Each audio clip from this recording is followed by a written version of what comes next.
Thank you, Professor Thompson. Thank you for the invitation. I bring the greetings of Minister Di Maio, who is the Deputy Prime Minister and Minister of Economic Development and Social Welfare in my country. I'm very pleased to be here. Since I was saying in the other room, I think that also this kind of meeting could be an opportunity for us to exchange ideas with operators, public officials, and regulators as well, and to further enforce the cooperation between our two countries. We are very close. We have different research projects between Italy and Greece, and we do think that technologies, emerging technologies could be a great occasion of cooperation between our countries. When we started this government experience last year, 3 days ago was the first anniversary of our government, we based our digital policy mainly on three pillars. The first one was the attention to emerging technologies. Indeed, our country basically was not involved in any European project on artificial intelligence and blockchain, and so one of the first act of Minister Di Maio was to enjoy the European blockchain partnership, and also Greece is part of this partnership in order to reduce the gap that we had and we still have with the other European countries. The second pillar is related to investments in digital technologies and in startup and SMEs that are working on these technologies. And the third pillar is mainly related to the building of the digital infrastructure, so the digital highways, as they are called by our minister. On the first pillar, we started with a comprehensive policy on blockchain and artificial intelligence. We launched in October last year a call for experts in order to select the main experts in the country that work in academia and private sector, and also in the public sector, to work with our ministry on a comprehensive policy on blockchain and artificial intelligence. We established then two work groups that are now still working on building this strategy, and at the end of June they will provide to government specific recommendations on how to improve research and investment on those technologies. And it's a very, I would say, also an innovative way for the government to involve the public in this debate that, in our view, should involve all the part of the society, and so not only the public sector, but mainly the private sector that is working on these emerging technologies. Then we, in February this year, in a law decree that is called Simplification Decree, we basically introduced in the Italian legal framework a first definition of blockchain technologies and of a smart contract, and we were the first country in Europe to establish this kind of legal framework. And in the simplification decree, we established that the notarization of documents made through blockchain is equivalent to the one made by a notary public. This change in our law did not make very happy the notary public, as you can imagine, but I would say that allow the Italian ecosystem that is working on blockchain to have a more reliable legal framework in order to build also new solutions on those legal framework. Since our approach on technologies is very prudent when new law are in discussion, we are conscious that new law can be a problem for innovation, and we see it at European level, at least, for instance, with the Copyright Directive, which is, as you know, which can be detrimental to the development of emerging technologies.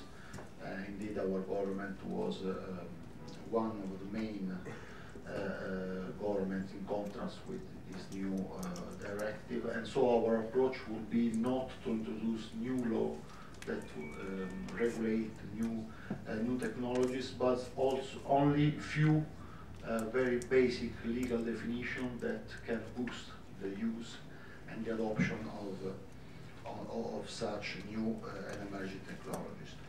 Then we started at our ministry, at the Ministry of Economic Development, a pilot program in partnership with IBM in order to use blockchain technologies to protect the made in Italy in the fashion industry.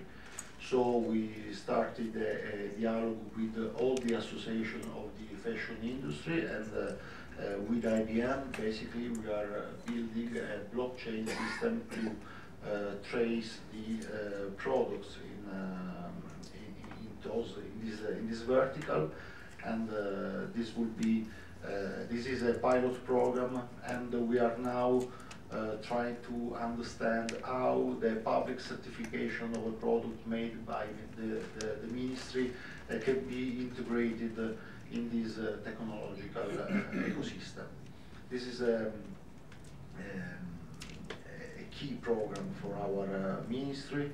In the budget law, we introduce a specific fund to provide financing for experimentation on blockchain, on blockchain program used to protect the made in Italy, because we think that one of the role of our country in this field can be related to the protection of our products that are known in all the world, and also are the most counterfeited in all the world, since the value of the fake made in Italy is more than the value that the value of the real made in Italy. So we think that also emerging technology can help our country to protect its product. Then, in terms of investment, in Italy we found a situation when we had basically 12 venture capital funds, which is since the venture capital is the main route to finance innovation and startup, this situation was not comparable with the other European countries like the UK, France and Germany, where there are hundreds of private venture capital funds. So we found necessary to have a public venture capital fund that we established with the budget law of the last year. Is a 1 billion venture capital fund. It's called the National Innovation Fund. And in this month we are working. Yesterday we obtained the funds, obtained the authorization of the Bank of Italy to operate, and we are confident that these national innovation funds will be fully operative in the after the summer break. And the national funds will operate as a fund of funds for the venture capital funds that are operating in the country, and we hope that the venture capital, we are sure that with the venture capital ecosystem in Italy will increase its size, and also as a public fund, which is strictly related to the digital policy of the government.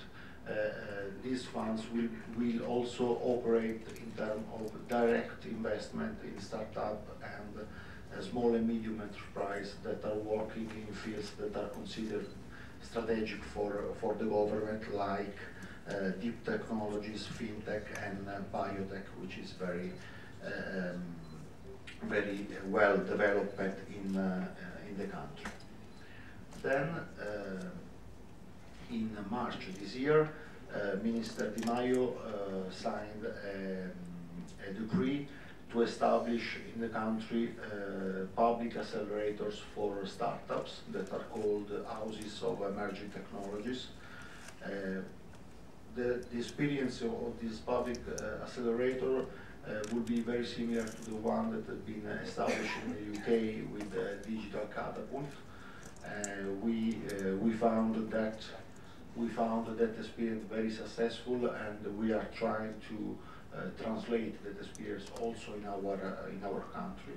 The first house of emerging technology will be based in Matera, which is the 2019 European Capital for Culture. I invite all of you to visit Matera this year, which is very nice and very nice city. And we are establishing that public accelerator for startups in Matera, because Matera is also one of the cities in Italy where we are working on 5G. There is an official trials of the Ministry of Economic Development in Bari and in Matera, and that public accelerators for startup will work in integration between 5G and emerging technologies to protect our cultural goods using what you can see and discover in that very beautiful country, that is a very beautiful region that is very close to Greece. And then, and I will going to hand my very brief keynote speech. We are working also on ultra broadband. The choice of Minister Di Maio was basically to follow up the work that has been made in this field by the former government, but with the simplification decree, we basically made it easier for operator to get authorization to build the infrastructure, which is one of the main problem that we are facing in Italy. We are now working on other two measures that are basically complementary with the white areas program that has been launched by the former government, that are basically the investment in the green areas where operators did not meet the requirements of the gigabit society proposed by the European Commission, and then we will basically finance operator to change from to pass to the gigabyte connection. And then also using the Greek experience and the UK one, we are going to introduce a voucher for citizens and small and medium enterprises to get internet connection. Also because one of the main issue that we are facing in this field is, especially in some areas of the country, the south of Italy, we are facing a problem of a lack of demand on the internet services, and so we are in a way forced to have a public intervention to develop the demand of connectivity. So I will thank you very much for the opportunity to understand more what is going up here in Greece, and I hope that this is just the first step of more fruitful cooperation. Thank you very much.